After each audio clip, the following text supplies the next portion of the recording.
Ladies and gentlemen, please welcome the Board of Directors of the National Law Enforcement Officers Memorial and their distinguished guests.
And now, the Honorable William Barr, Attorney General of the United States, the Honorable Kevin McAleenan, Acting Secretary of the United States Department of Homeland Security, David Bernhardt, Secretary of the Interior, former Attorney General and Chairman of the National Law Enforcement Officers Memorial Fund, John Ashcroft, and the Interim Chief Executive Officer of the National Law Enforcement Officers Memorial Fund, Lori Sharp Day.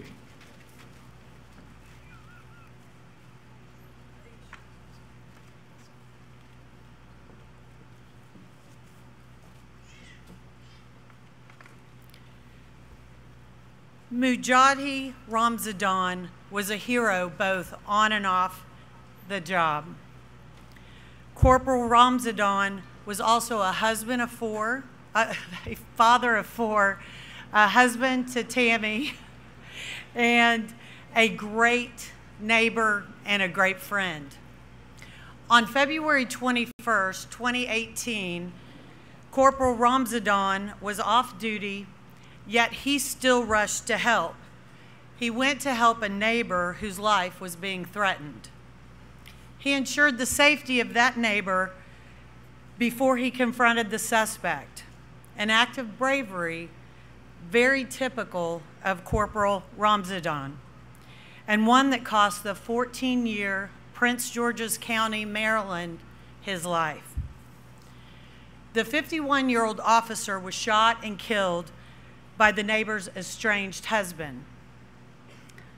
A family member later stated that he could have ignored that knock on the door, but he didn't. He answered the knock.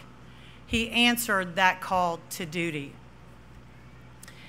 But as he had done many times, he still did the right thing.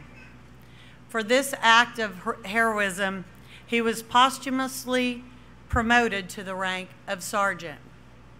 It is one of many titles he had throughout his life: Marine, Peace Officer, Medal of Valor recipient, and hero. Sergeant Ramzadon's story is one of many that reflect the bravery characteristic of each person, all 21,910 whose name are on the memorial wall. Good evening. My name is Lori Sharp Day, and I'm the interim CEO of the National Law Enforcement Officers Memorial Fund. It is my true privilege and honor to welcome you all here tonight for the 31st Annual Candlelight Vigil. Tonight, we gather here on our nation's mall.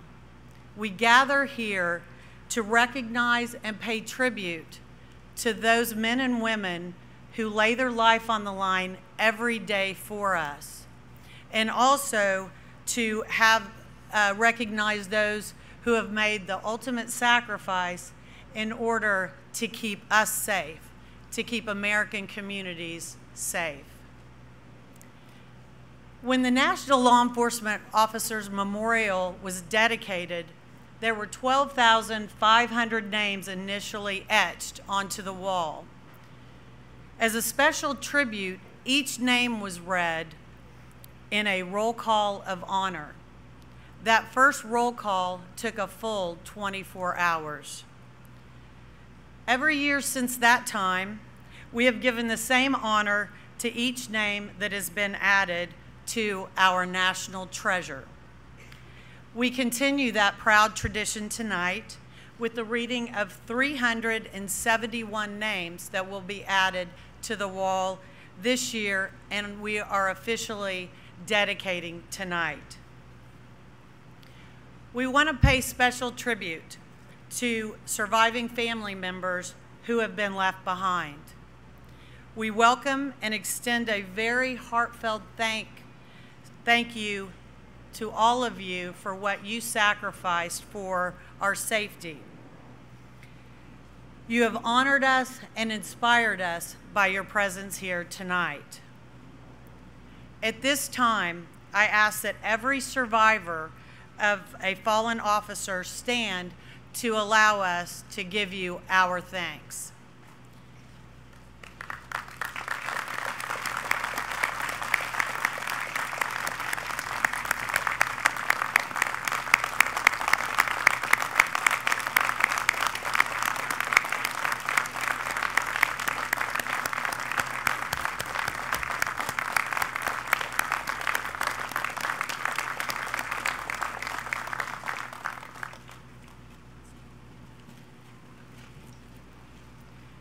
Thank you for your supreme sacrifice that you and your loved ones have made to keep our communities safe. It is a debt that we can never adequately repay. It is no exaggeration to say that by being here tonight, being in your presence, hearing the reading of 371 names of the officers who are being recognized tonight, and lighting a candle in remembrance of your loved one will be very meaningful to all of us, and we will all be forever changed. We will never forget your loved ones, and we will never forget you. Their names will forever be etched on the wall, an eternal reminder of their bravery and service, and a solemn and sincere tribute from a grateful nation.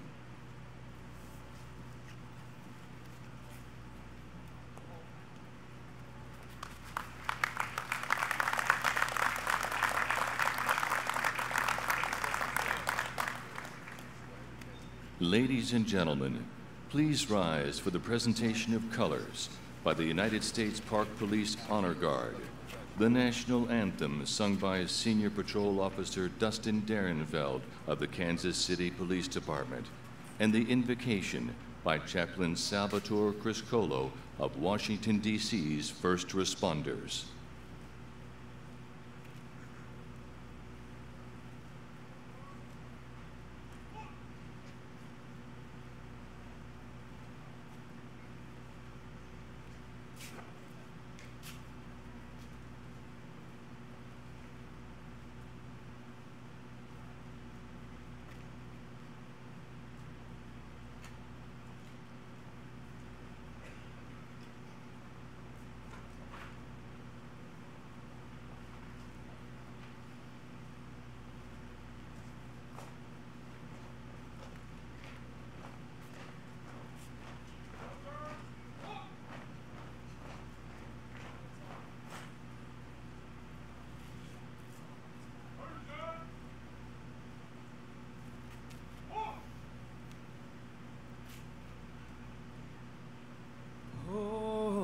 Say, can you see by the dawn's early light what so proudly we hailed at the twilight's last gleaming, whose broad stripes and bright stars through the perilous fight o'er the ramparts we watched were so gallantly streaming, and the rocket's red glare, the bombs bursting in air, gave proof through the night that a flag was still there. Oh, say, does that star-spangled banner yet wave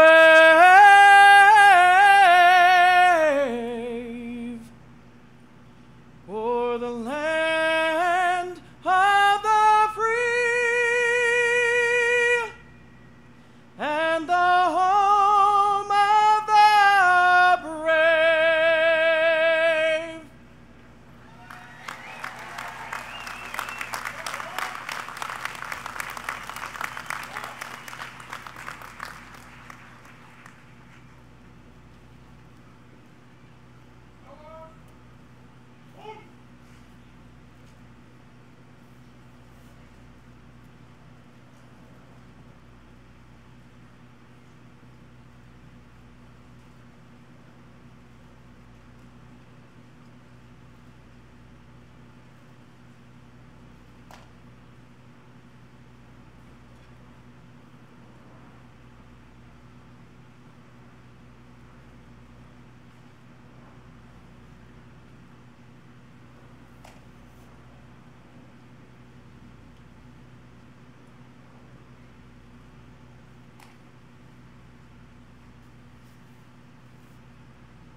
Let us now bow our heads in prayer. Creator of us all, tonight we come before you as your humble servants, asking for your strength as we remember our loved ones, our police officers, who have made the ultimate sacrifice in the line of duty and whose service we honor at this Candlelight Vigil. Lord, this is your world. We don't understand why individuals do evil to others. Still, here we choose not to ask why, but to ask how. Lord of all, how can we now turn to you and help us with our pain, our confusion, and our anguish that has been felt and still felt, and turn that into something good? You know the pain of these families, of the officers' co-workers, of their departments who have lost an officer. We pray that you reach out your hand to show them your love and your comfort. Draw them towards you. Keep them deep in your hearts, that they know that you are only one who can heal them, mind, body, and soul. You do not will such tragedies, so help those left behind to have the courage, the strength, and the faith to carry on. We ask for your grace to allow those here tonight to stand strong amid the trials and the loss they feel. And in their time and in yours, let them see the light that has been overtaken by darkness. And come to realize that you are with them always until the day when they will be united with their loved ones. We make this prayer tonight as your loyal and faithful servants. Let us all say, Amen.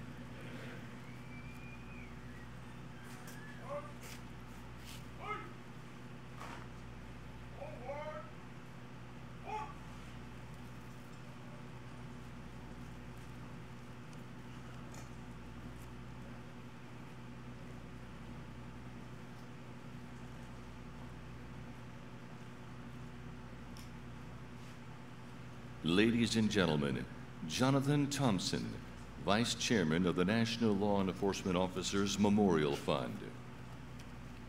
Please be seated.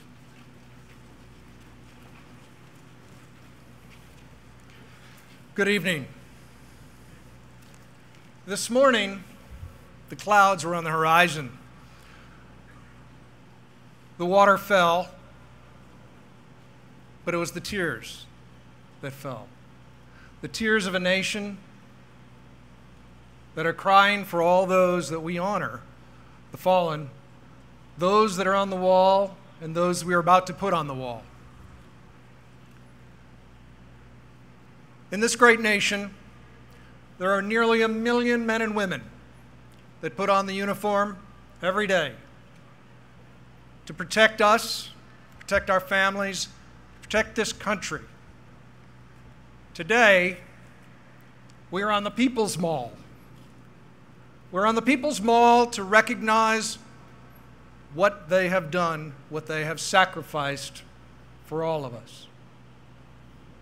For those who are survived, our prayers, our thoughts, our tears will never make the pain go away.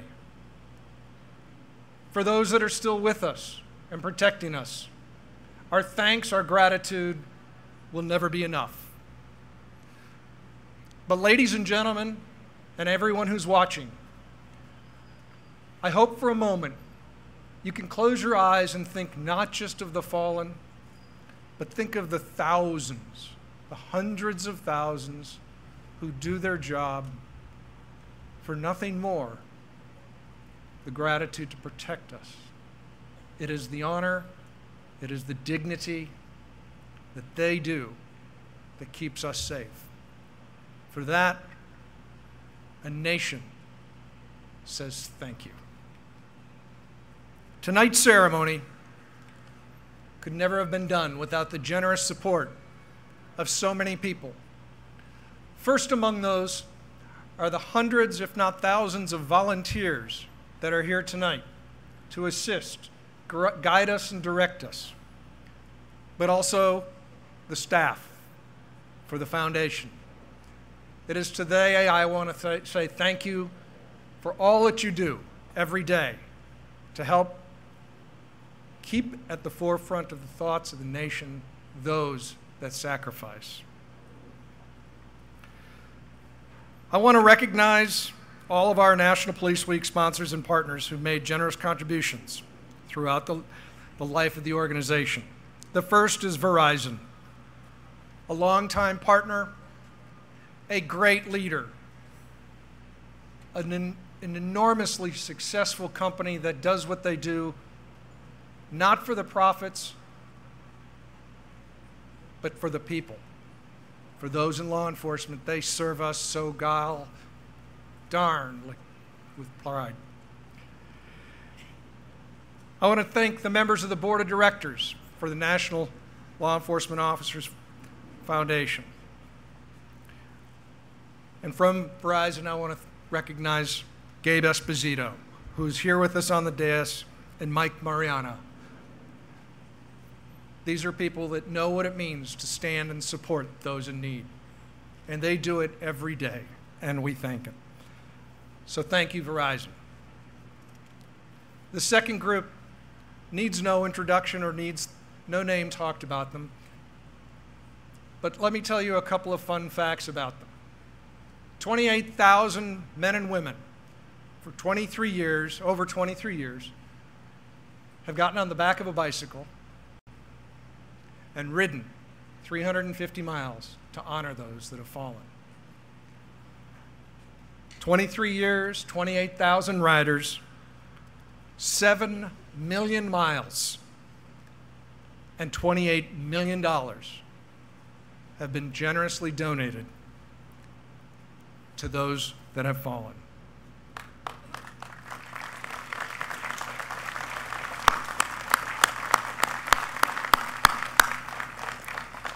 When they finished their journey, they presented the memorial a check.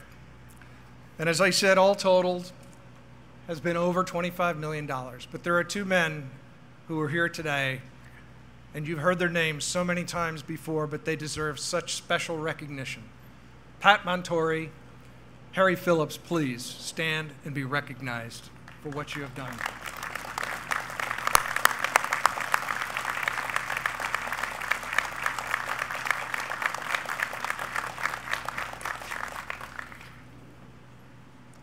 The Unity Tour is a life, and it's an acknowledgement that all of us here in this audience appreciate beyond words. And lastly, I'd like to recognize Motorola. Motorola Solutions, as you've heard, the Law Enforcement Memorial Museum was opened on October 11th of this past year. A long journey, but a great deal of support from them and other corporate partners. Motorola has been there, just like Verizon. They've donated $18 million to ensure that the museum is there, is standing to tell the stories of those that have fallen and to help remember those stories. They're the museum's first founding partner, and in recognition of their generosity and leadership, the museum will be named the National Law Enforcement Museum at the Motorola Solutions Foundation building. We're very honored and we're grateful to have Executive Vice President Mark Hacker here with us tonight on the dais, and a partner and a board member, Kathy Seidel from Motorola. Thank you both.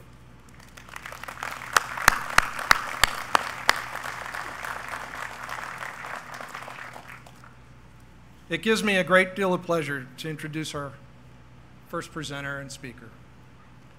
Someone I've worked with for the past 4+ years, someone who has been not just a friend to law enforcement, but someone who knows what it means to need the support and friendship of law enforcement, someone who is there for us at every turn. He is our Acting Secretary of Homeland Security, Kevin McAleenan. Prior, he was the commissioner for the CBP, the Customs and Border Patrol. An attorney, we don't hold that against him, but someone with a vision, someone with a passion and a commitment to know that as all of those in uniform, that he has not just a moral obligation, but a heartfelt obligation to serve and improve their lives. It gives me a great pleasure to introduce our Secretary of Homeland Security, McAleenan.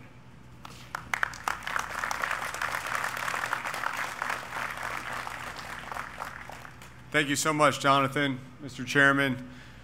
Wow, I wish all of you could see what I can see from up here. A tremendous group of law enforcement professionals, the community that supports us, and our families, our survivors, families and friends of those who we've lost in the line of duty.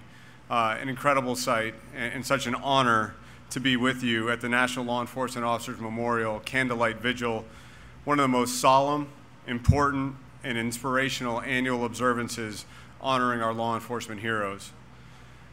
Tonight, we remember and honor those who have lost their lives in the line of duty. We pay homage to their courage and their bravery. We remember their service and their example, and we seek to comfort and console the families and friends that they have left behind. We set this night aside, no matter our duties and responsibilities, and we make this pilgrimage to respect their memories and to express our humble gratitude for their sacrifice.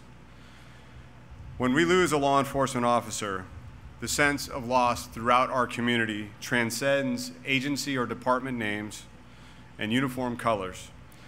When one agency experiences the loss of an officer who made that ultimate sacrifice, we all feel the loss, and we band together to support one another. This is the strength, solidarity, and special character of the law enforcement community, the thin blue line. There are more than 21,000 names inscribed on the walls of the National Memorial, names of the men and women who served valiantly in their towns, cities, and territories all across the country, names of men and women who protected their hometowns and our borders that make up our homeland. The agency that I'm honored to lead, the Department of Homeland Security, was created as a result of the deadliest day in law enforcement history.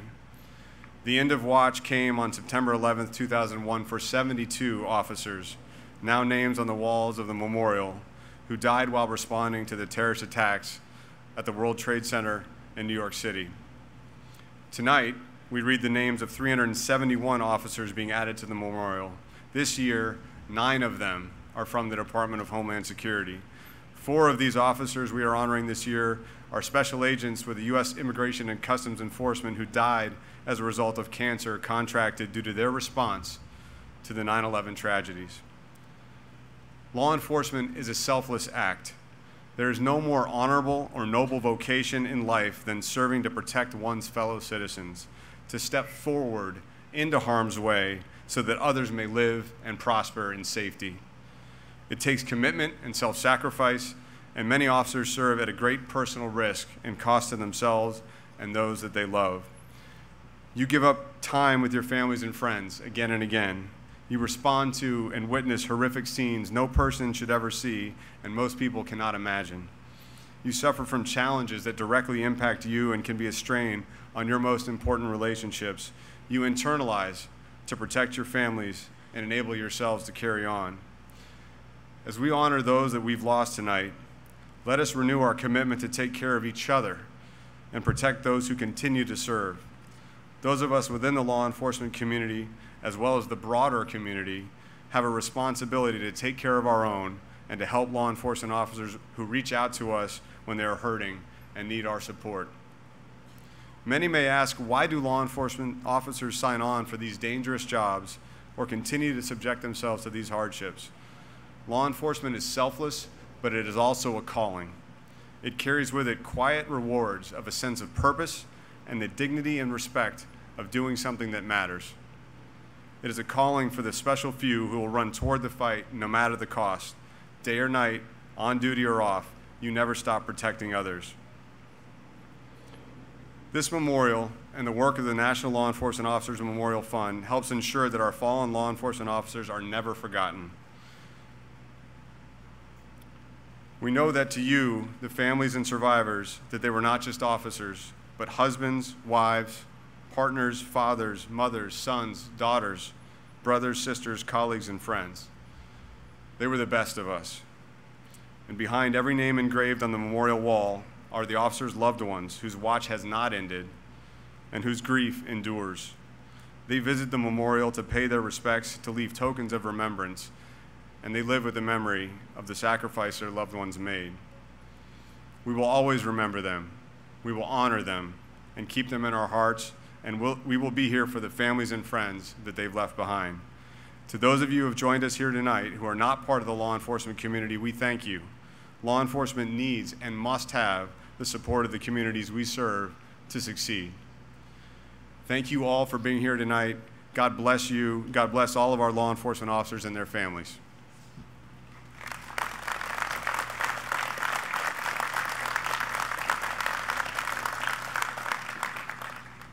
Ladies and gentlemen, John Ashcroft, Chairman of the National Law Enforcement Officers Memorial Fund.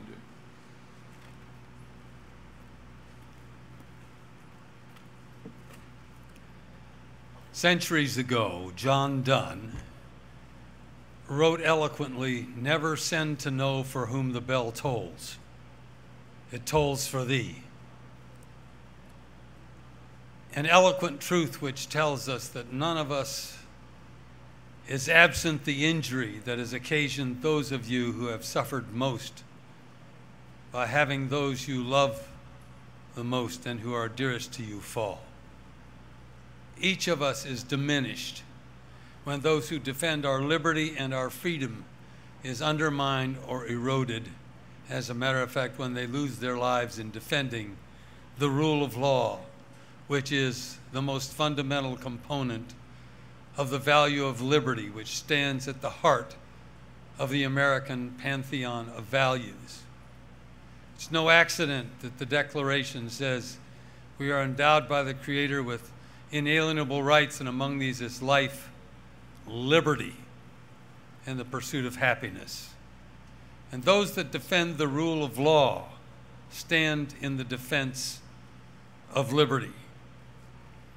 It is with that in mind that we all share in losing when those who defend our liberty lose their lives. And it is appropriate for us to share in remembering their goodness and their nobility, the excellence of their spirit in defending others. But we must do more than mourn those who are lost. We must decide that we would end the losing, that we would cease the tragic circumstances that result in the losing. I submit to you that we can never truly honor the fallen unless we stop the falling. I would invite each of you to become an ambassador to your community, to the individuals with whom you live, to be a part of a group of people that makes a decision that America will stop the falling, that we will no longer tolerate those who defend our liberties becoming targets. I don't know if you would do me this favor, but I'm going to ask you to join me in saying 3 words together with me, and maybe saying them more than once. Would you please join me in saying, "Stop the falling"? Stop the falling. Stop the falling. We must revalue the noble purpose of the law enforcement community, and we must understand that the defense of our liberties is a priority that requires us to stop the falling. The rule of law is at the heart of what it means to be free. It's my privilege tonight to introduce to you an individual who is dedicated to the rule of law and has devoted his entire professional life to the enshrinement of liberty as the core value of American belief. He's devoted himself to justice in a way that I know of no other person doing. At the Department of Justice, our Attorney General first served as the head of the Office of Legal Counsel. Now, having served as Attorney General, I happen to know that when you need to know the appropriate constitutional answer and the authority for the answer, you turn to the brain trust of the Department of Justice, the Office of Legal Counsel, and you ask not only for the answer, but for the reasoning and authority that supports that answer, which is grounded constitutionally in the liberties that are enumerated in the Constitution of the United States. Attorney General Bill Barr headed the Office of Legal Counsel. Secondly, he has served as the Deputy Attorney General of the United States. Now, there's a sense in which the Attorney General stands as the face of the department and in many instances takes credit for what the department does or sometimes what it doesn't do. But the Deputy Attorney General is the operations officer who oversees the operation of the Department of Justice, who understands the mechanics that result in the achievement of a just society and the management of a community that respects the rights and opportunities of all Americans. And our Attorney General, Bill Barr, served as the Deputy Attorney General in his previous commitment to the Justice Department. But more than that, In addition to the brain trust and the operational nerve center of the department, he served previously as Attorney General of the United States, as an individual who guided the United States legal policy from the Attorney General's office in such a way as to elevate the rights and capacities of citizens to respect their opportunities without regard to their identities, and to make sure that those were respected not only by the government, by other agencies of our culture as well. Bill Barr then brings to the United States Office of Attorney General a heritage of experience from the brain trust of the department, from the operational nerve center of the department, from the policy development part of the department, that gives us the opportunity to enjoy the very best of service from an individual dedicated to the propositions of liberty and grounded in the rich soil of integrity, which provides for him a basis for doing that which is right and that which is in accordance with the law, and not yielding to that which might be urged upon him by others who have other interests. I consider it a high honor and privilege as a former Attorney General of the United States to ask you to welcome the current Attorney General of the United States to this podium, because he cares about the idea of individual liberties and the dignity of individuals and the human rights and liberties and opportunities of people. And he joins with you and me in understanding that we will honor the fallen best when we stop the falling. Ladies and gentlemen, the Attorney General of the United States, Bill Barr.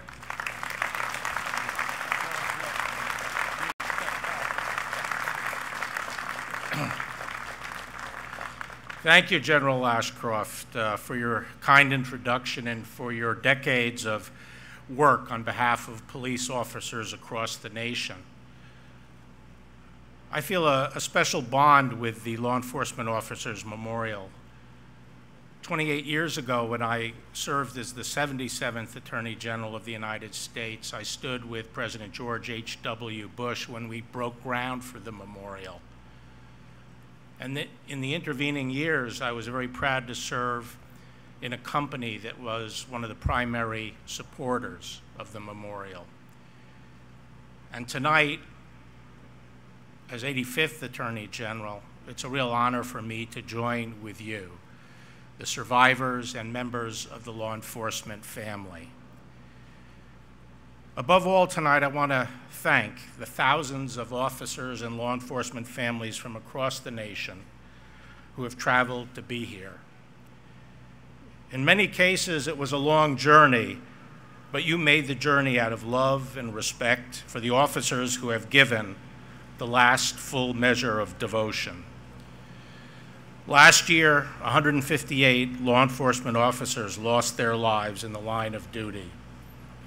Like you, they came from every corner of the nation, from every race, and holding every creed. But they were united in courage, in valor, and love of country. Many of you knew them personally. To you, they were husbands, wives, children, siblings, friends, and fellow officers, and you have been called on to bear a special burden.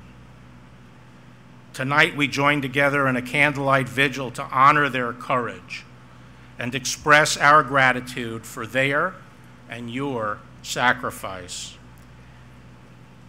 These fallen officers loved you, and they were committed to the communities they served to the end. Scripture tells us that love is stronger than death, and there can be no greater love than to sacrifice oneself for the sake of others. The men and women we remember tonight did exactly that. They laid down their lives for their communities. By being here tonight, we help ensure that the names of these officers are known just as they deserve, both in their communities and across the nation. Joining together, we show our appreciation for their heroism, and we recognize that our public safety, our freedom, and our prosperity are bought at a price. We know that the American people are only safe because the law enforcement officers face danger. We can only rest easy because they never rest. And we can only dwell in peace because they stand between us and the danger. Every officer can be assured you have the unequivocal support of the Department of Justice. We have your back, and you have our thanks.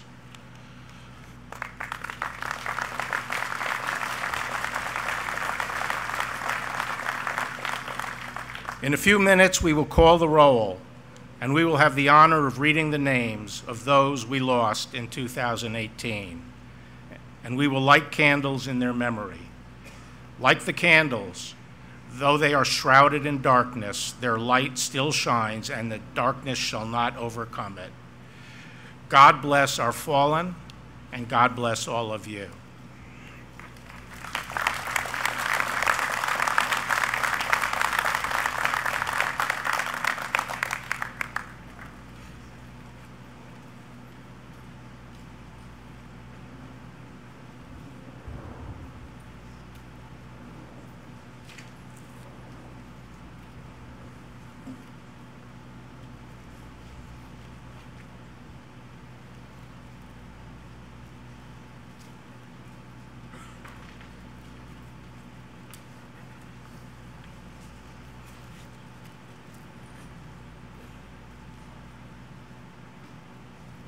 Ladies and gentlemen, Deputy Superintendent Pauline Wells of the Cambridge, Massachusetts Police Department.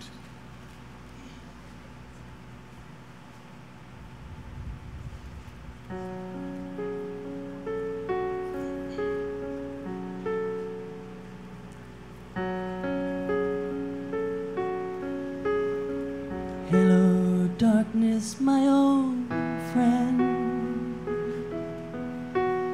I've come to talk with you again,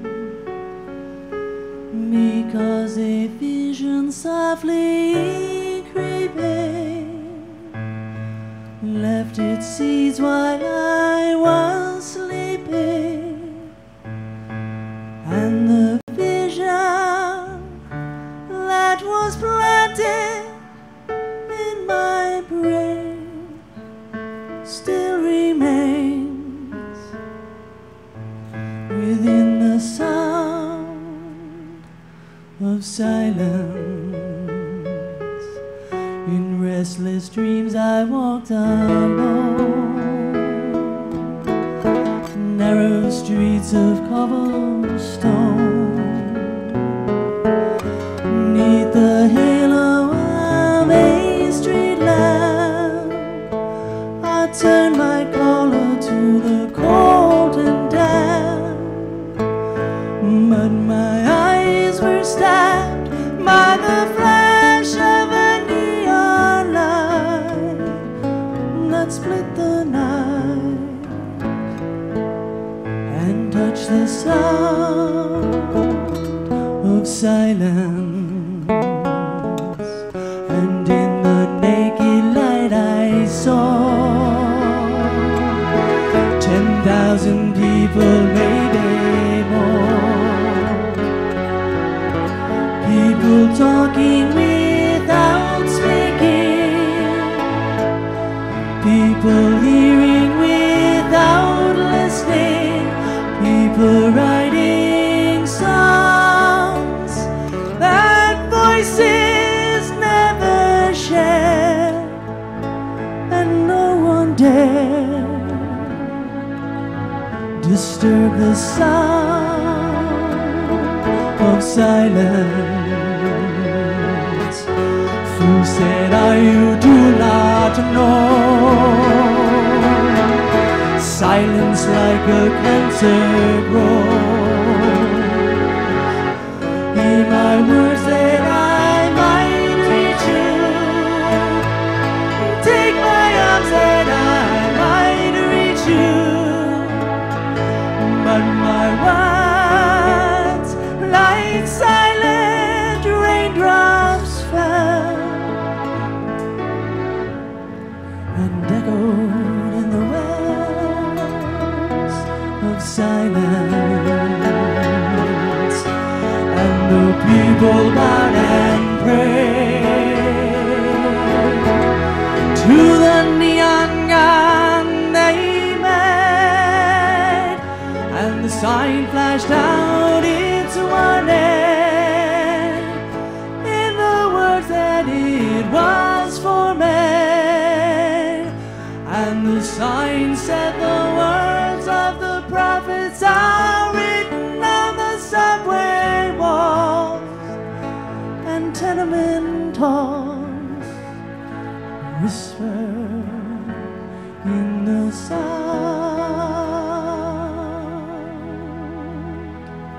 of silence.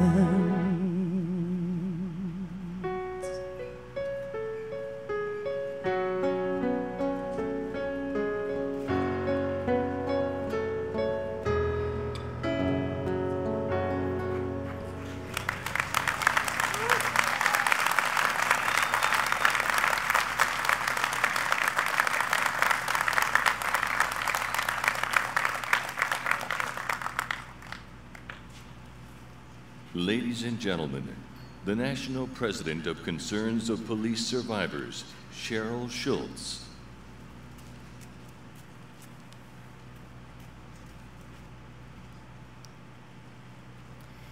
It was quoted, "I sat with my anger long enough until she told me her real name was grief."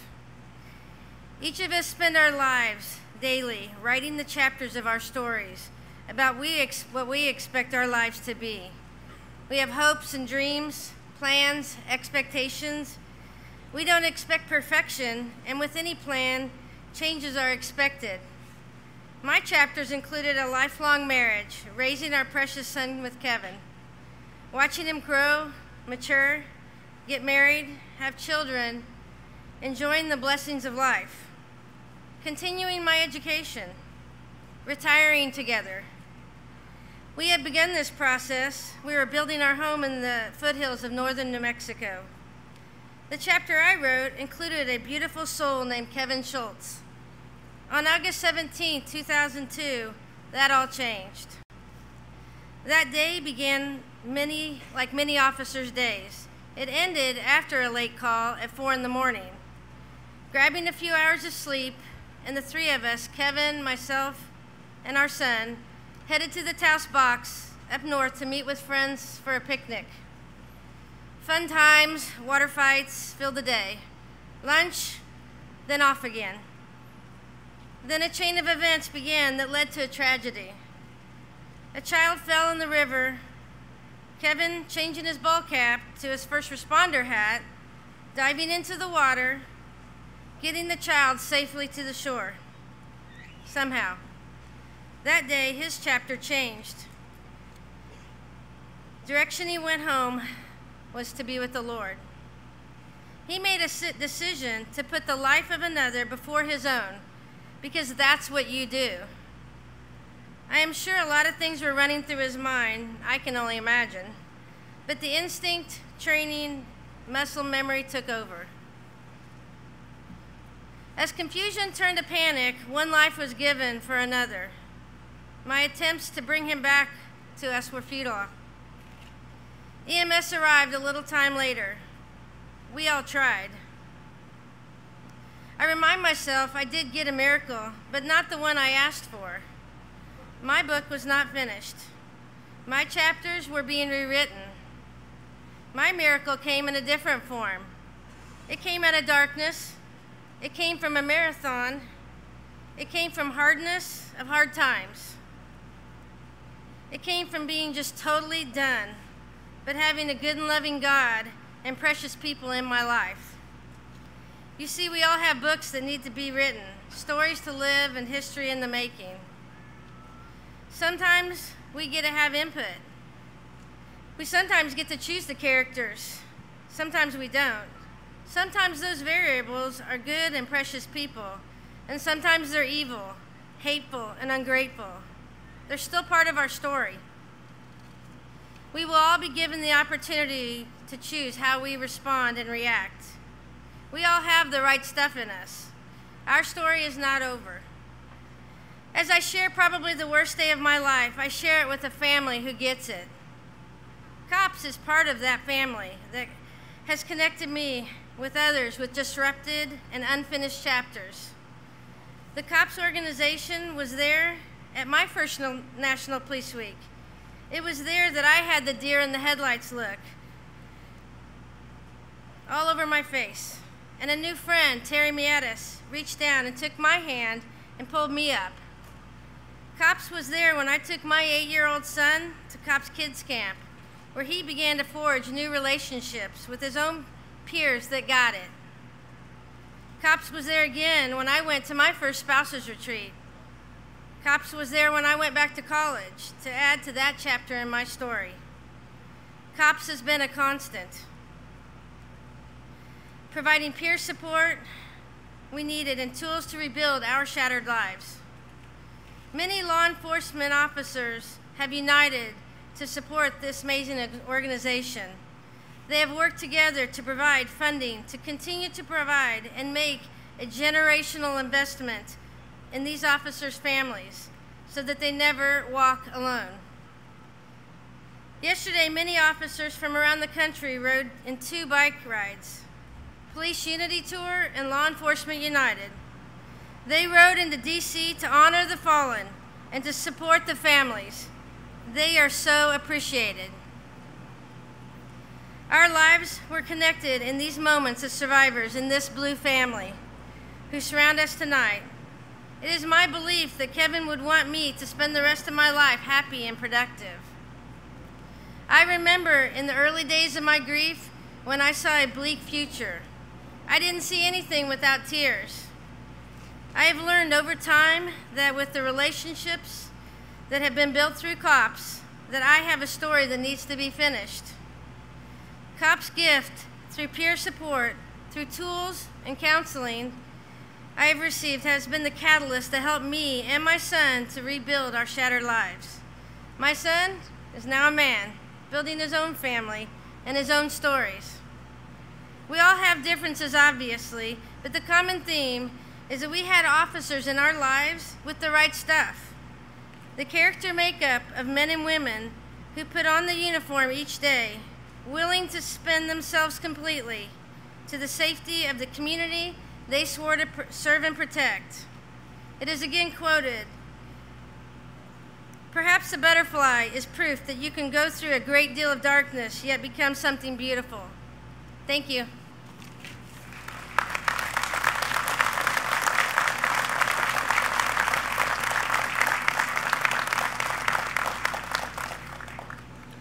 "28 years ago, that first roll call lasted 24 hours.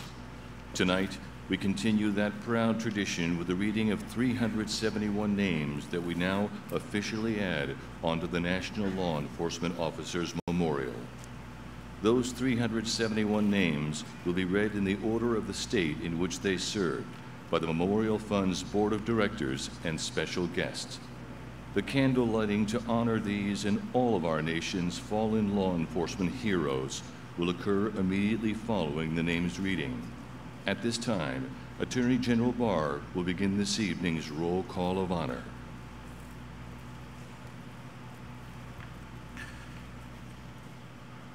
From the state of Alabama, Keith O'Neill Earl, Benjamin T. McDonald, Justin Taylor Billa, Silas Gorey.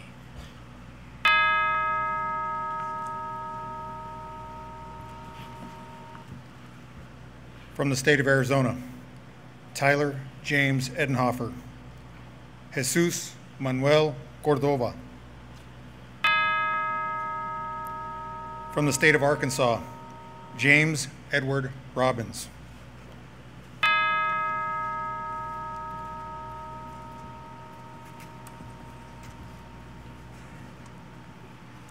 From the state of California, Kirk Anthony Grease. William R. Johnson. Oscar Adrian Reyes. Toshio Harai. Henry Valentine Snowbelt.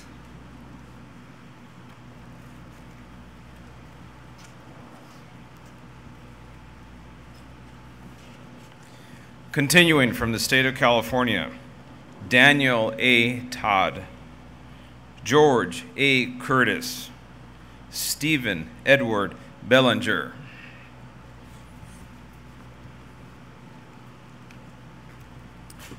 Continuing from the state of California, Ryan Douglas Zirkle, Ranil Singh, Gregory Casillas V, Gerardo Andrade Silva, Mark V. Staschuk, Tony Henestroza III.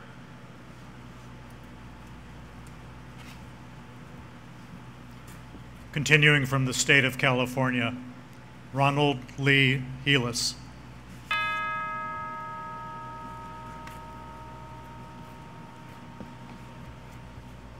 From the state of Colorado, Heath McDonald Gum,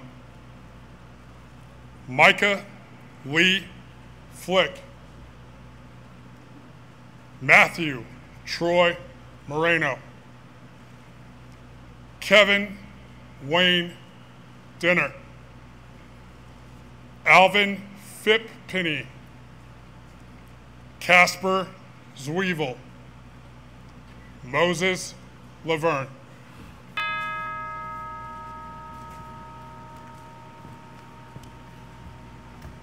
From the great state of Connecticut, Trooper First Class, Kevin Michael Miller. Trooper First Class, Walter Green, Jr.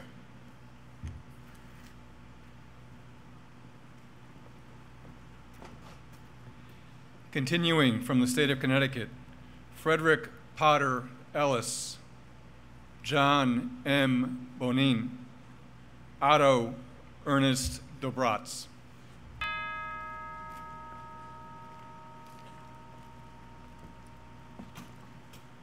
From the state of Florida, Kevin James Stanton, Michael David Ryan, Benjamin Lamont Zerbel, Thomas Michael Coulter, Tawana V. Marin, Adam Edward Jobbers Miller.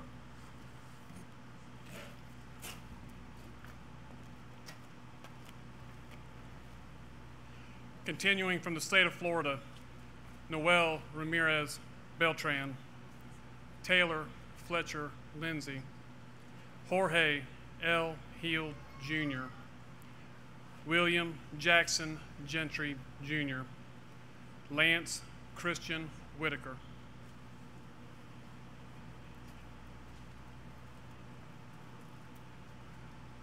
Continuing from the state of Florida, Larry Emilio Murillo, Jermaine Thomas Brown, Ricky C. Anderson, Bart Dale Broxson, my father, Charles Frank Scavuzzo.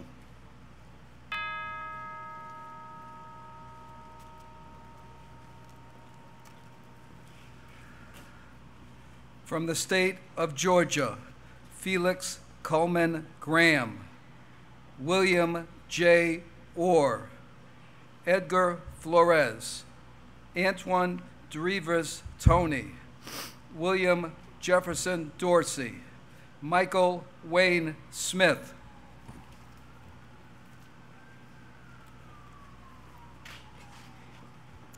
Continuing from the state of Georgia, Chase Lee Maddox, Francis A. McClellan, Jr., George W.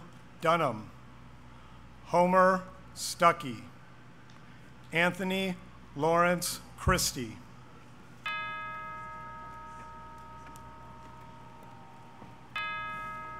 From the state of Hawaii, Bronson Kaimana Kailiola. From the state of Idaho, Kent Donald Swanson.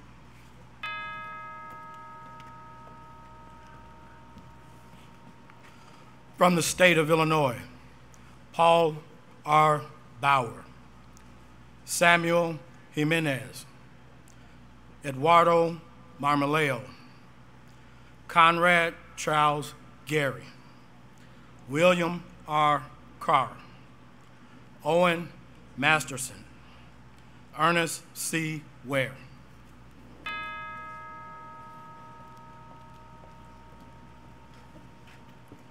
From the state of Indiana, Joseph Allen Cox, Jr., Jacob Matthew Pickett, Benton Hurley Bertram, Charles W. Schmidt, David Alexander Tinsley, Edward Ronald Bowman, Robert Sean Pitts.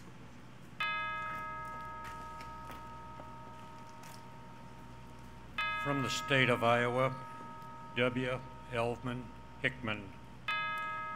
From the state of Kansas, George Berna, Robert Kenneth Coons III, Patrick Thomas Rohr, Teresa Sue King.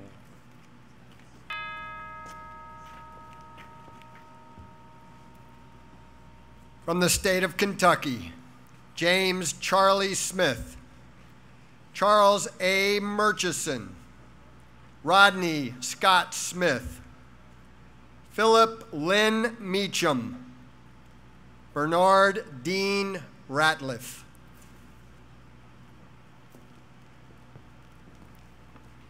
Continuing from the Commonwealth of Kentucky, John Brooks, Robert B. Smith, James F. Smith, Sim Lockhart, Jack B. Mills, Preston Poulin, John T. Colopi.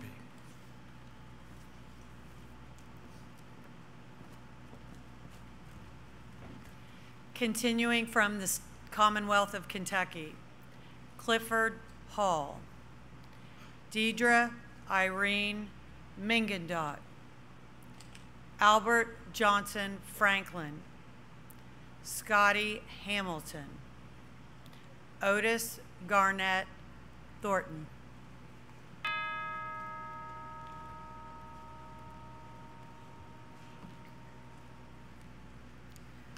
From the state of Louisiana, Arian Michelle Williams, Kurt Roy Ricks III, Benjamin James Drake, Jason Michael Seals, Christopher Michael Lawton. From the state of Maine, Eugene Philip Cole.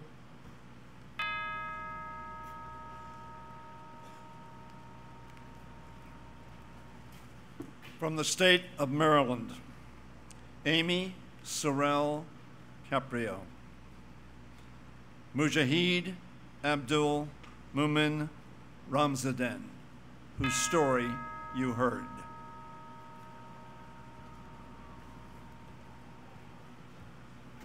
From the state of Massachusetts, Michael Charles Cheston, Leon F. Moody, Sean McNamee Gannon.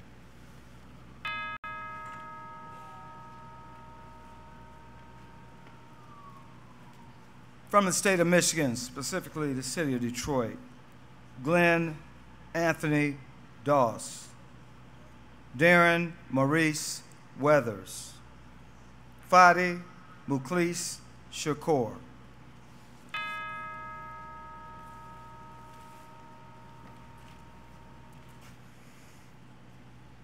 From the state of Minnesota, William Joseph Leiden, Joseph Brian Gom, Joseph Michael Parisi, Olaf Pearson Lofquist.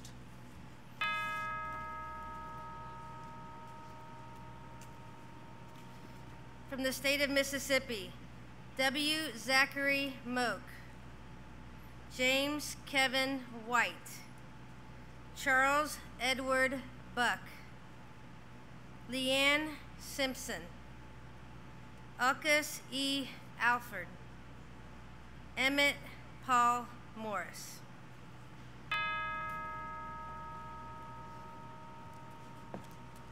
From the state of Missouri, Christopher Ryan Morton, Aaron Paul Roberts, Casey Lee Shoemate, Thomas Jefferson Greer.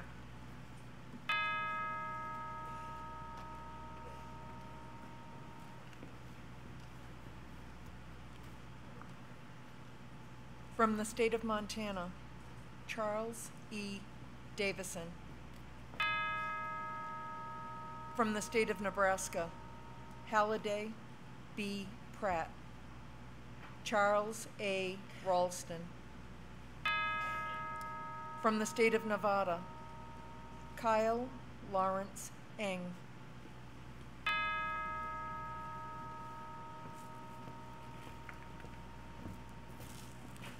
From the state of New Jersey, Lawrence Michael Craig, Christopher Robitout, Robert Emmett Nagel, Tamby Yegan, Stephen John Tersalino, John J. Brandt, Raymond Michel.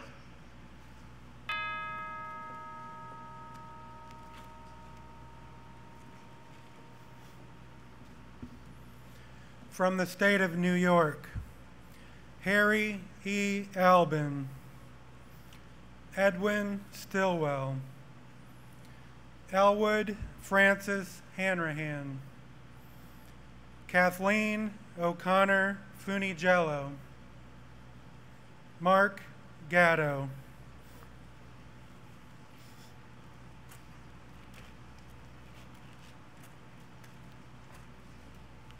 Continuing from the state of New York, Michael B. Wagner, Robert C. Grossman, Stephen L. Chaffee, Richard H. Wentz, Nicholas G. Finelli.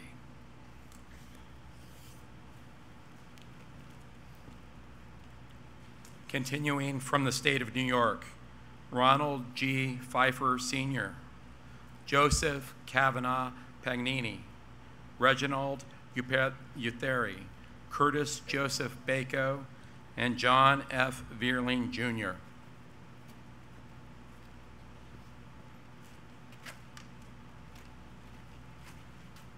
Continuing from the state of New York, Richard E. Taylor, Anthony Napolitano, Kenneth W. Wolf, Thomas P. Ward, Peter M. Sheridan.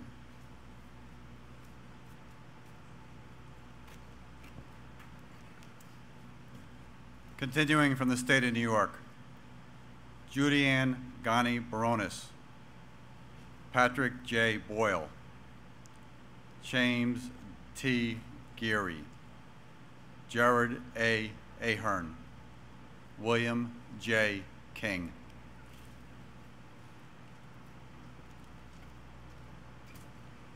Continuing from the state of New York, Christine Ann Riley, John Charles Rowland, James Gerard Malloy, Christian R. Lindsay, Mark Makwanazi.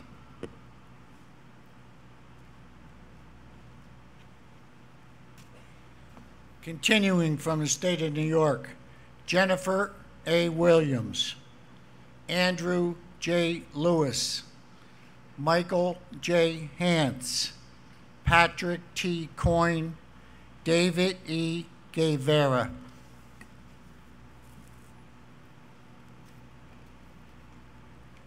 Continuing from the state of New York, George Clay Ramounds, Jr., Anthony C. Giambra, Robert F. Lark, Kelly C.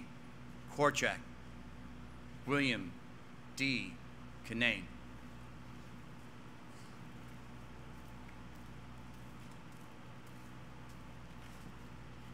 Continuing from the state of New York, Frank J. Pizzo, Fred J. Crines, Robert S. Summers, Marie A. Patterson Bohannon, Anthony D'Erasmo.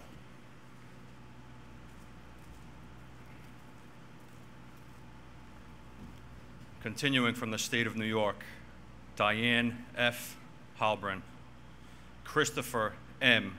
Christodulo, Megan K. Carwilks, Scott N. Grines, Carmine C. Catalino.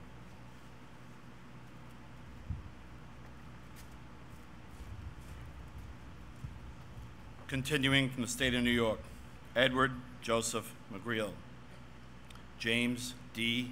Russell, Sixto Almonte, Colleen A. McGowan, Michael Vincent Incontrera.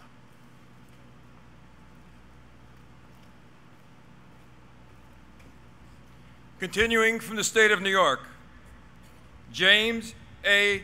Schiavone, Jr., John K.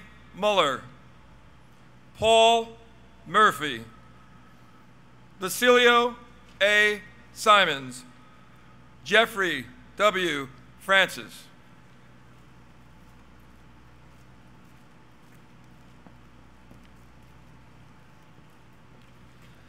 Continuing from the state of New York, Michael Lawrence Ledeck, Pedro Esponda, Jr., William H.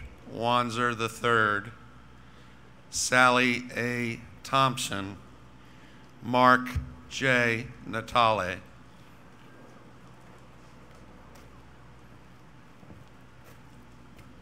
Continuing from the state of New York, Harry Valentin, William H. Ali, William P. Farley, Thomas J. Barnett, Richard Lopez, Gary Lee Kosh.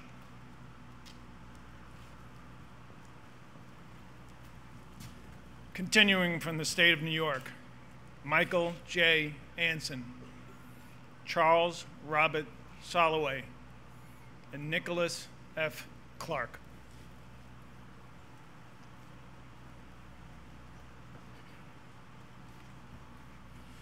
Continuing from the state of New York, James T.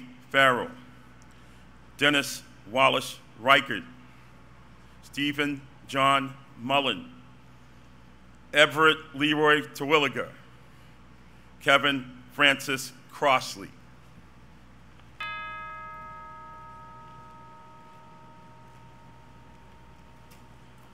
From the state of North Carolina,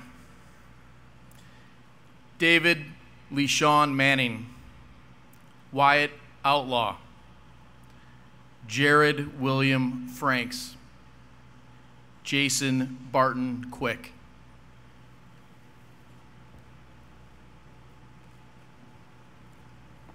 Continuing the state of North Carolina, Brandon Carroll Peterson, Samuel Newton Bullard, Kevin Keith Connor, Benjamin Derek Wallace, Christopher James Driver, Alexis Thunder Eagle Locklear.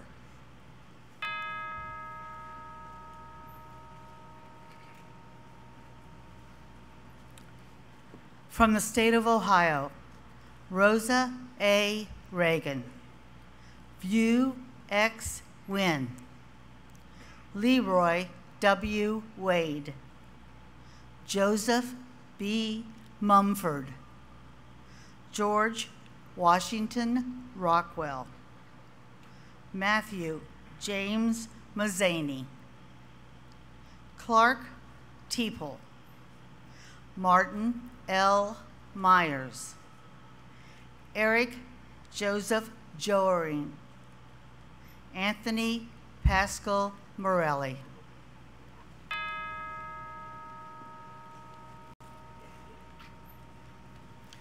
From the state of Oklahoma, Jarrett Dwayne Condit. Timothy Dale Cole Sr. William Harold Briggs. James Ward. From the state of Oregon, Malchus Williams II.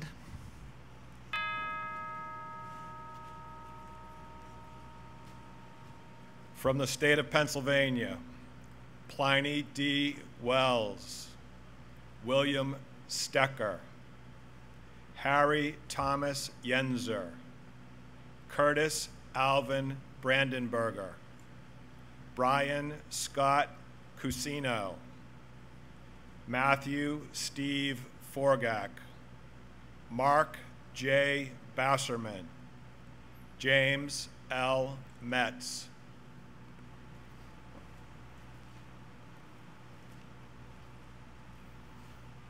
Continuing from the state of Pennsylvania, James Proctor, William H. Knecht, Samuel B. Hamilton, James William Stewart, Lawrence M. Johnson, Maurice Handloff, George Washington Lloyd.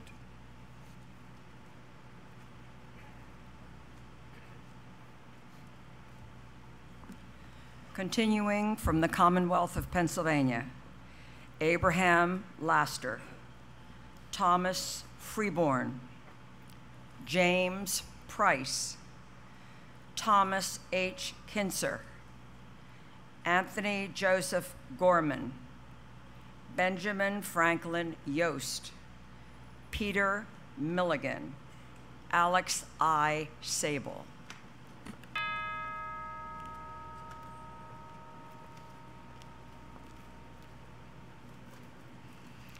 From the state of South Carolina, W.A.R. Wilson, James K. Marshall, Farrah Burdette Godwin Turner, Therese Felipe Caraway, Walter Dellington Evans, Benjamin Manning Owens, James Lester Kirk, Jr.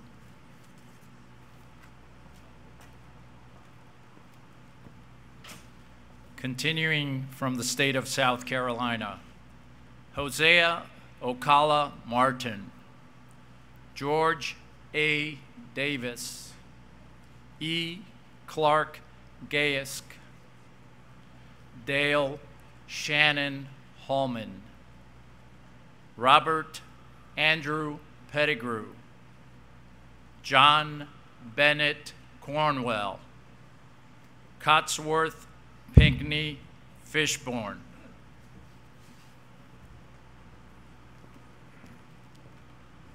Continuing from the state of South Carolina, Don Dozier Altman, J. Rollin Cooler, Melton James Shields, James Richard Snoddy, Ellis Andrew Shields, Robert F. Stevens, Michael Robert Doty.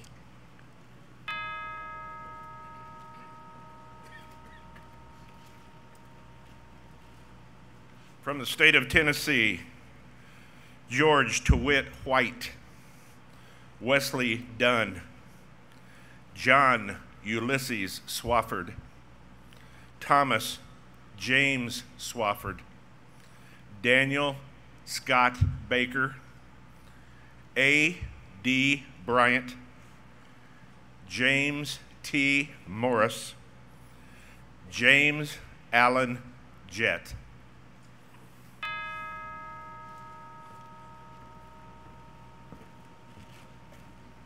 From the state of Texas,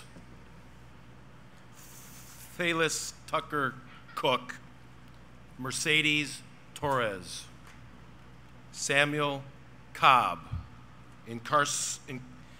Encarnacion Cooler, Jared Kyle Friddle, Rogelio Santander Jr., Earl James Givens III.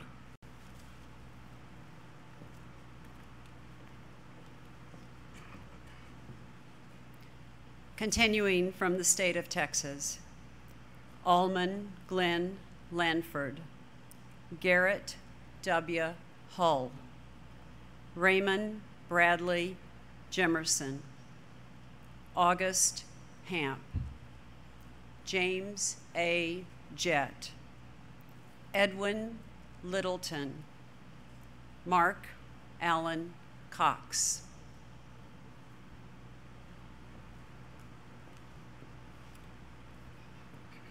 Continuing from the state of Texas, David Charles Sherrard, Charles M. White Jr., Alfred Victor Bonnet, Richard Wayne Hale, Lauren Yalit Vasquez, Lonnie Verdell Burton.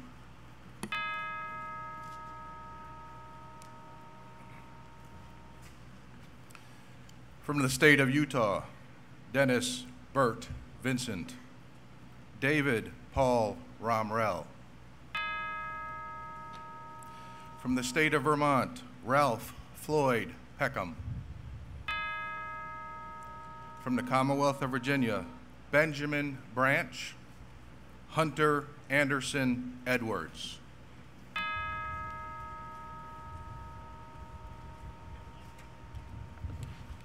From the state of Washington, Derek William Foth, Diego Moreno, Daniel Alexander McCartney.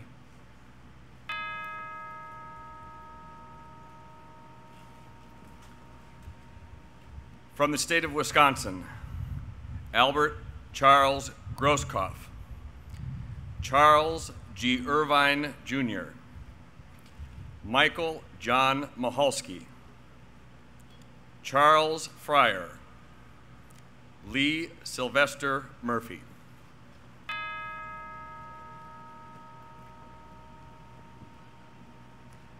From the state of Wyoming, Norbert Tuck, Adolph Cooney.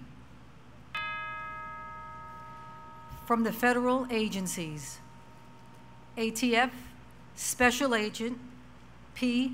Scott Ragsdale.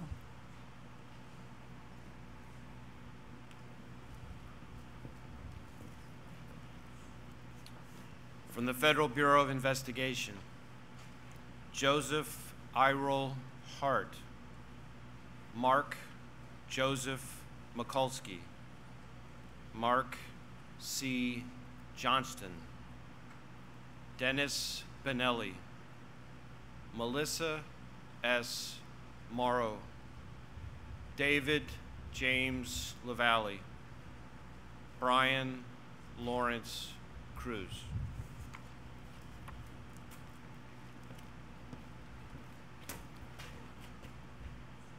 Continuing from the federal law enforcement agencies, Frank Eugene Chaffin, George Domingo Joyce, Edward Joseph Smith. Continuing from the federal law enforcement agencies, Robert T. Williams, Thomas Michael Wisharth, Timothy Allen Ensley, Dennis Patrick McCarthy.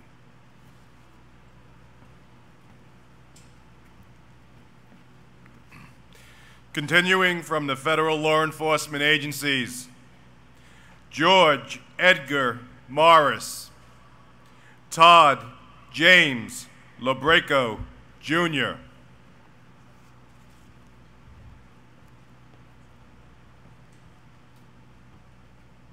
Continuing from the federal law enforcement agencies, Garrett W. Freer, John L. Bashore, Josiah M. Woodruff, Cyrus Butler, John B. Cook.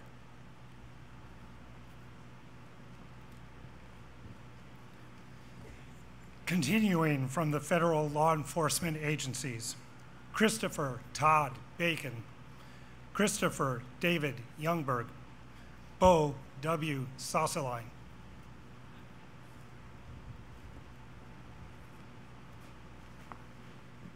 Continuing from the federal law enforcement agencies, William Anderson Looper, Caleb N. Keith, Marcus L. Parker, James Harris Ballinger, Seth Hyatt Stalkup, Carl Joseph Calafatish, Christopher David Hill, Chase Sabathal White.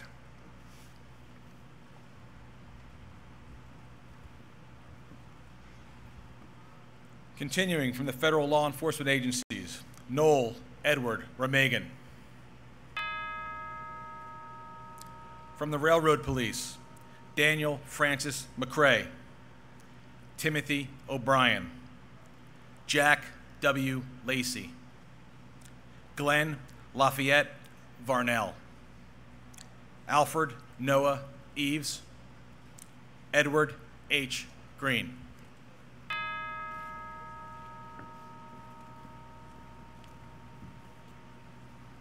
From the United States Commonwealth of Puerto Rico, Andres Laza Caraballo, Joel Alexis Pantojas Fuentes.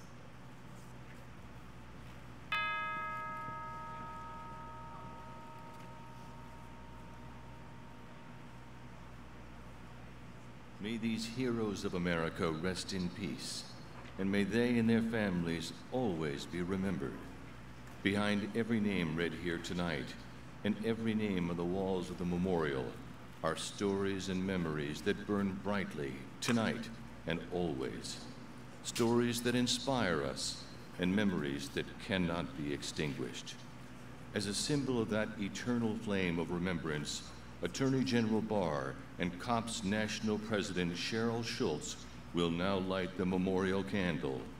The flame will then be passed to each of you with the help of the trustees of the concerns of police survivors.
Amazing grace, how sweet the sound that saved a wretch like me. I once was lost, but now I am found, was blind, but now I see.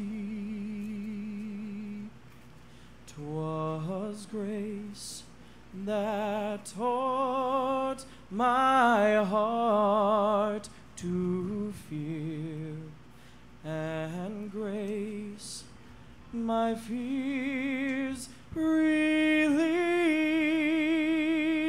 How precious did that grace appear, the hour I first believed.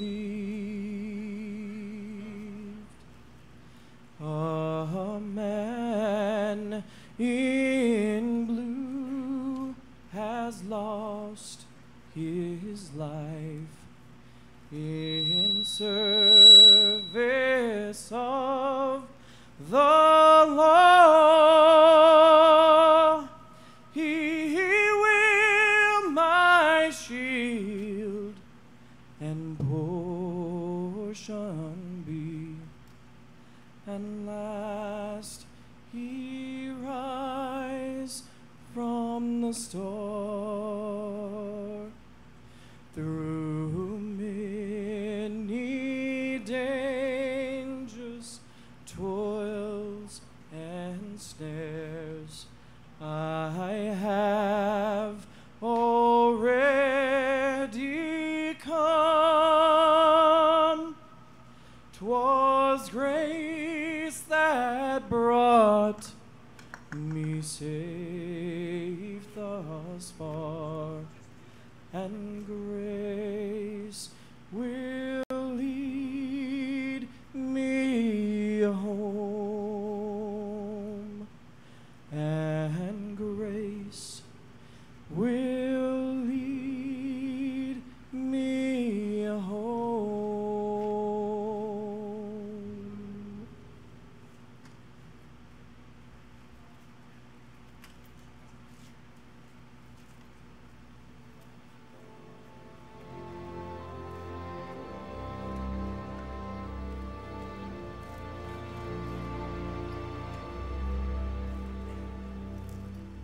They are mothers and fathers, husbands and wives, sons and daughters.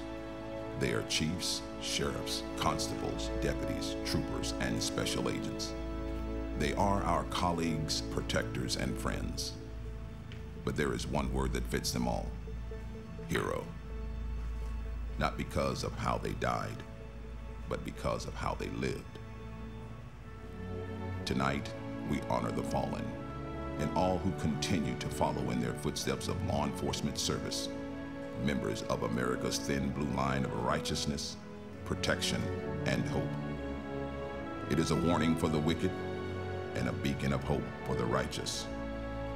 In cities and towns across our nation, places like Hattiesburg, Mississippi, Omaha, Nebraska, and Cincinnati, Ohio, our law enforcement professionals have never stood taller nor prouder. We have witnessed their tireless devotion to public safety. We have been humbled by their selfless displays of courage, and we have mourned when they fell in the performance of duty. They advance when others flee, fight when others cower, stand up for what is right when others stand by. Common men and women inspired to perform uncommon acts of courage and compassion, always willing to put the safety and the welfare of others above their own. With 20,789 names now etched on the walls at the National Law Enforcement Officers Memorial a few blocks from here, we stand shoulder to shoulder to honor these men and women who are the heroes behind the badge. But with the addition of 252 new names on the National Monument to the Fallen, we cannot ignore the terrible price that so many have paid to help harden a protective shield of freedom and public safety that spreads across our nation. We honor and remember those fallen heroes now and always, just as we honor and remember their surviving family members and colleagues. To all of the survivors who have joined us here tonight, please know that you and your loved one will never be forgotten. Pulitzer Prize-winning novelist Edith Wharton once shared, there are two ways of spreading light: to be the candle or the mirror that reflects it. As we raise our candles skyward in silent tribute, let us solemnly pledge to always remember and cherish those who have fallen, those who have been left behind, and those who continue to serve.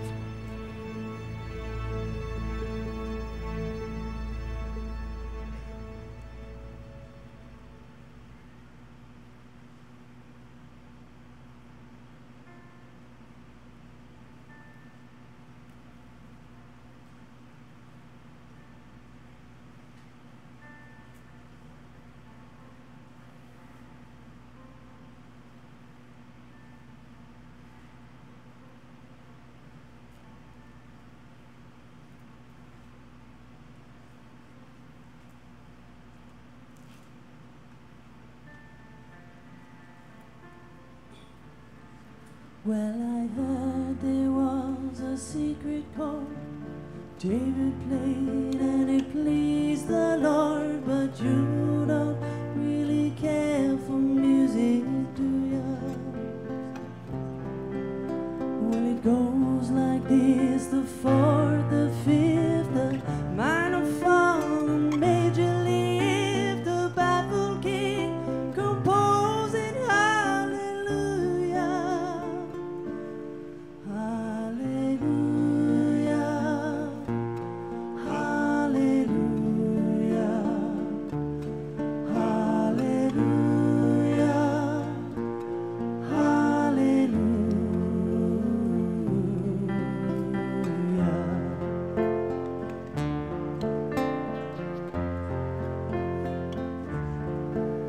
Your faith was strong, but you needed proof.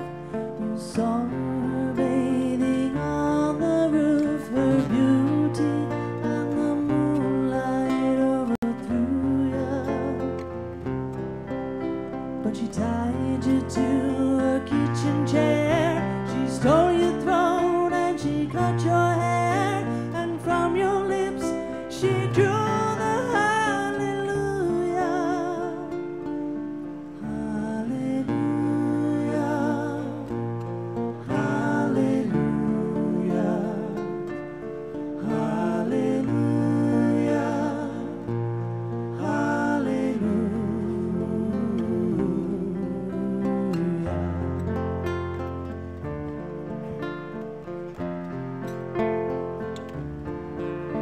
You say I took the name in vain. I don't even know the name, but if I did, well, really, what's it to ya?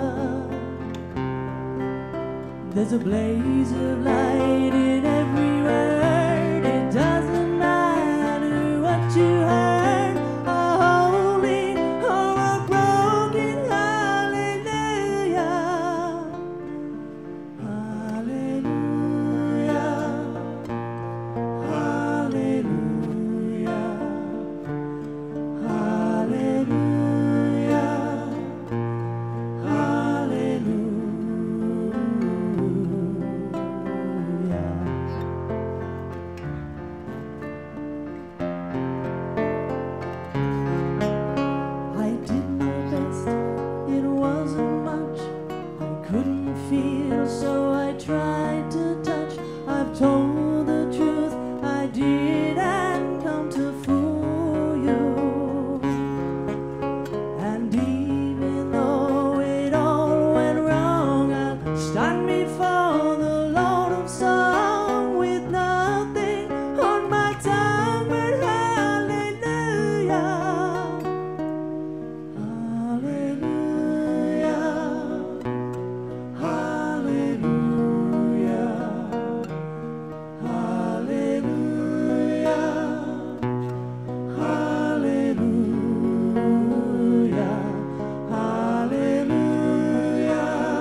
Ladies and gentlemen, for your safety, please carefully extinguish your candles at this time. And now, please rise for the retreat of colors.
Ladies and gentlemen, that concludes tonight's Candlelight Vigil ceremony.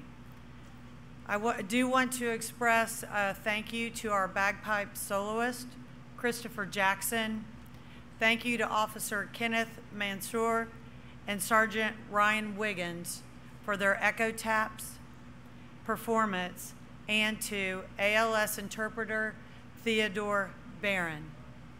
Thank you all for coming. Thank you for your continuing support, and please be safe on your journey home. Thank you.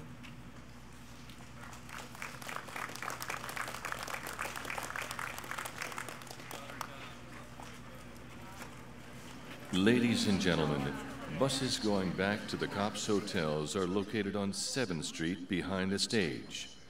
Blue Route buses are located across the street from the Cops Hotel buses, and they go to the DoubleTree Holiday Inn